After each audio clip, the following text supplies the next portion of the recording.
दुनिया इस वक्त सिर्फ मैदान में नहीं बल्कि बयानों और नीतियों की जंग भी देख रही है। अमेरिका, पाकिस्तान, भारत और ईरान रूस धुरी हर तरफ से बड़े संदेश सामने आ रहे हैं।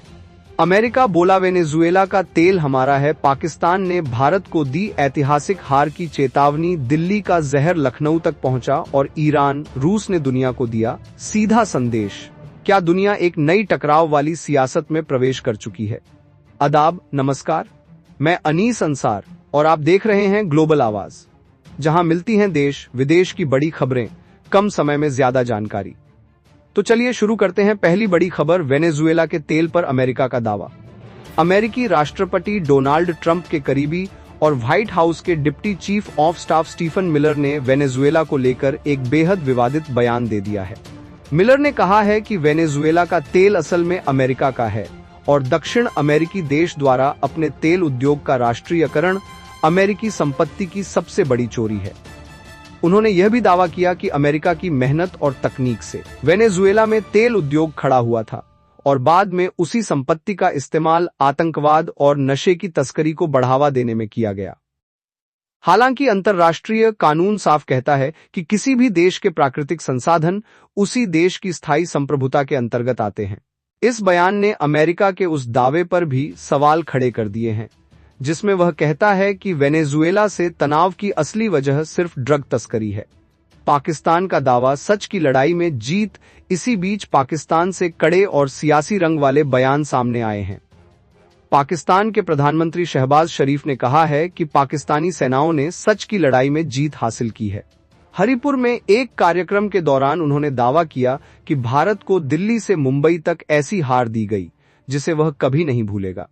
शहबाज शरीफ ने खैबर पख्तूनख्वाह के लोगों की तारीफ करते हुए कहा कि उन्होंने दशकों तक आतंकवाद के खिलाफ लड़ाई लड़ी और उन्हीं बलिदानों की वजह से आज पाकिस्तान में शांति है। उन्होंने यह भी दावा किया कि पाकिस्तान अब दिवालियापन से बाहर निकल चुका है और अर्थव्यवस्था स्थिर हो रही है।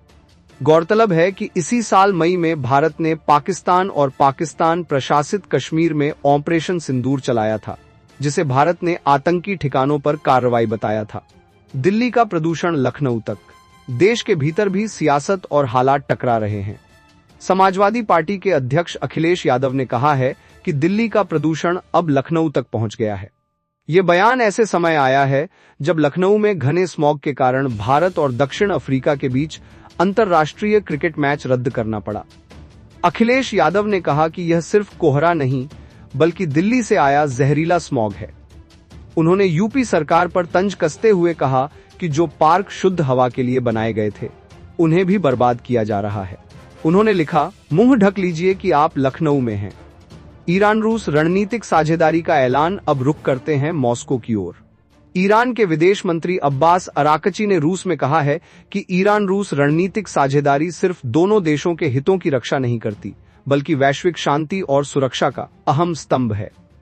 उन्होंने कहा कि दुनिया में जोर जबरदस्ती और एकतरफा ताकत का इस्तेमाल बढ़ता जा रहा है और शांति चाहने वाले देशों की जिम्मेदारी है कि वे अंतर्राष्ट्रीय कानून की रक्षा करें। अराकची ने पश्चिम एशिया की मौजूदा स्थिति को बेहद खतरनाक बताया और इसके लिए इजराइल की विस्तारवादी नीतियों को जिम्मेदार ठहराया, जिसे अमेरिका का समर्थन हासिल है। उन्होंने यूरोपीय देशों पर भी सवाल उठाए कि वे खुले तौर पर नरसंहार और युद्ध अपराधों पर चुप्पी साधे हुए हैं।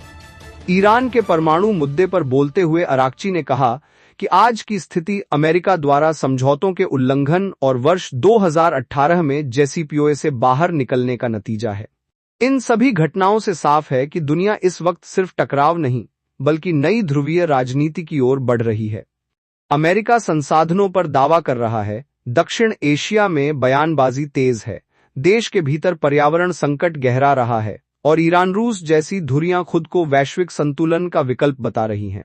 यह दौर न पूरी तरह युद्ध का है, न पूरी तरह शांति का, बल्कि वैश्विक शक्ति संतुलन के बदलाव का दौर है। अगर आपको हमारा काम अच्छा लगा हो तो चैनल को सब्सक्राइब करें और बेल आइकन दबाना न भूलें ताकि हर सच्ची खबर सबसे पहले आप तक पहुंचे। खुश रहिए, अपना ख्याल रखिए। जय हिंद।